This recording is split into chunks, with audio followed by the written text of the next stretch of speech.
जादुई सोने के कंगन की कहानी। सालों पहले की बात है। काशी नगरी में रामदास नाम का एक मोची रहता था। वह काफी नेक दिल इंसान था, हर किसी की मदद के लिए हरदम तैयार। उसके पास कोई भी मदद मांगने के लिए आए तो उसे उदास होकर नहीं लौटना पड़ता था। एक दिन मोची रामदास रोज की तरह अपना मोची का सामान लेकर अपनी दुकान में बैठा हुआ था। उसके पास एक ब्राह्मण आया और अपना जूता सिलने के लिए दिया। जूता सिलते हुए रामदास ने ब्राह्मण से पूछा, आप कहाँ से आए हैं?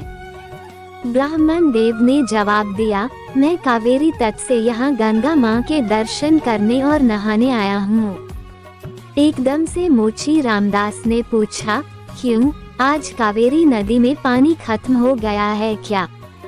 ब्राह्मण यह बात सुनकर हैरान हो गया।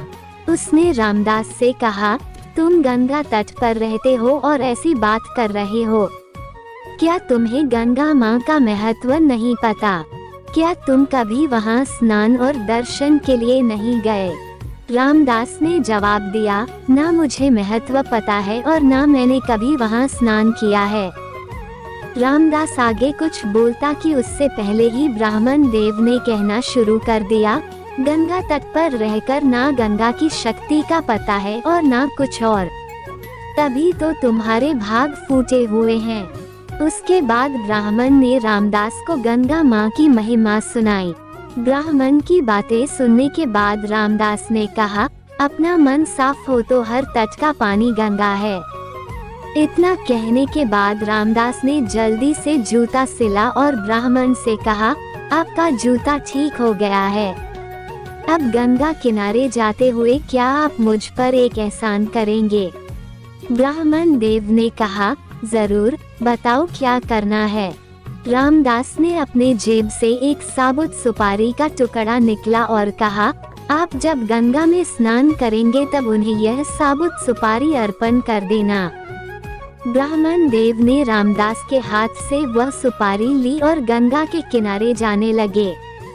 वहाँ स्नान करने के बाद ब्राह्मण देव ने हाथ में सुपारी लेकर गंगा माँ को पुकारते हुए कहा, माँ, यह रामदास ने आपके लिए भेजा है, इसे स्वीकार कीजिए। इतना कहकर ब्राह्मण देव ने उस साबुत सुपारी को गंगा में बहा दिया। थोड़ी ही देर में गंगा में एक हाथ बहते हुए आया और ब्राह्मण के पास रुक गया। उस हाथ में एक सोने का एक कंगन था। उसी समय एक आवाज आई, मेरी तरफ से यह कंगन रामदास को दे देना। गंगा माँ की तरफ से रामदास के लिए सोने का कंगन आता देख ब्राह्मण हैरान हो गया। दंग ब्राह्मण ने कंगन को हाथ में उठा लिया। कंगन हाथ में लेते ही ब्राह्मण के मन में लालच आ गया। उसने सोचा कि मैं यह कंगन रामदास को नहीं दूंगा। आखिर रामदास को पता ही कैसे चलेगा कि माँ गंगा ने उसे कंगन देने के लिए कहा है। इस सोच के साथ ब्राह्मण आगे बढ़ने लगा।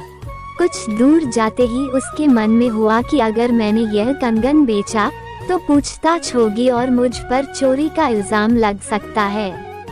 मैं सीधे यह कंगन राजा को देता हूँ, वो खुश हो जाएंगे और इनाम भी देंगे। इसी सोच के साथ ब्राह्मण सीधे राजमहल पहुँच गया। वहां पहुंचते ही राजा को प्रणाम करके उस ब्राह्मण ने उन्हें कंगन भेंट कर दिया।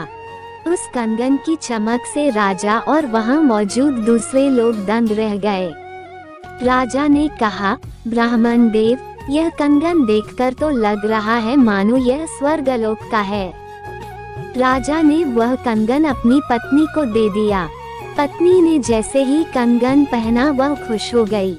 तभी राजा ने ब्राह्मण से कहा, यह एक कंगन है, मुझे इसका दूसरा जोड़ा भी चाहिए।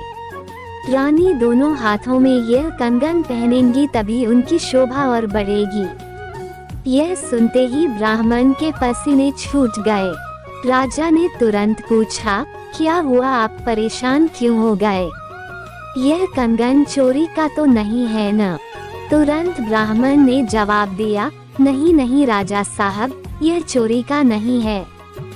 तब राजा बोले, ठीक है, आप आज शाम तक दूसरा कंगन लाकर मुझे दे दो, तभी मैं मानूंगा कि यह चोरी का नहीं है। जी राजा साहब कहते हुए घबराया हुआ ब्राह्मण राजा के दरबार से निकल गया। राजा ने अपने कुछ सिपाही ब्राह्मण के पीछे लगा दिए ताकि उन्हें कंगन का सच पता चल सके। राजमहल से निकालकर ब्राह्मण सीधा रामदास के पास गया। उसने गंगा माँ द्वारा दिए गए कंगन, उसके मन के लालच और राजा की फरमाइश सबके बारे में रामदास को बता दिया। उसके बाद रामदास से पूछने लगा कि दूसरा कंगन कैसे हासिल होगा। रामदास ने ब्राह्मण की सारी बातें सुनने के बाद अपनी दोनों आंखें बंद कर ली। उसके बाद रामदास ने हाथ जोड़कर गंगा माँ से ब्राह्मण को बचाने की विनती की। 1 मिनट के बाद रामदास ने अपने सामने रखी एक बाल्टी में हाथ डाला और उससे वैसा ही कंगन निकाल लिया। ब्राह्मण यह देखकर हैरान हो गया। उसका पीछा कर रहे राजा के सिपाही भी यह चमत्कार देखकर दंग हो गए। यह सब देखकर वो सीधे राजा के पास पहुंच गए और उन्हें सारी बातें बता दी। इधर ब्राह्मण भी रामदास को धन्यवाद कहकर कंगन लेकर राजमहल निकल गया। वहां पहुंचते ही ब्राह्मण ने राजा को कंगन दे दिया। राजा ने उससे कुछ नहीं पूछा और चुपचाप कंगन ले लिया। कंगन लेने के बाद राजा खुद अपने सिपाहियों के साथ रामदास की दुकान पर गए और रामदास को गंगा माँ की भक्ति के लिए इनाम दिया। कहानी से सीख: इंसान सिर्फ दिखावा करके कुछ हासिल नहीं कर सकता। भक्ति, मान सम्मान सब दिल से होना चाहिए।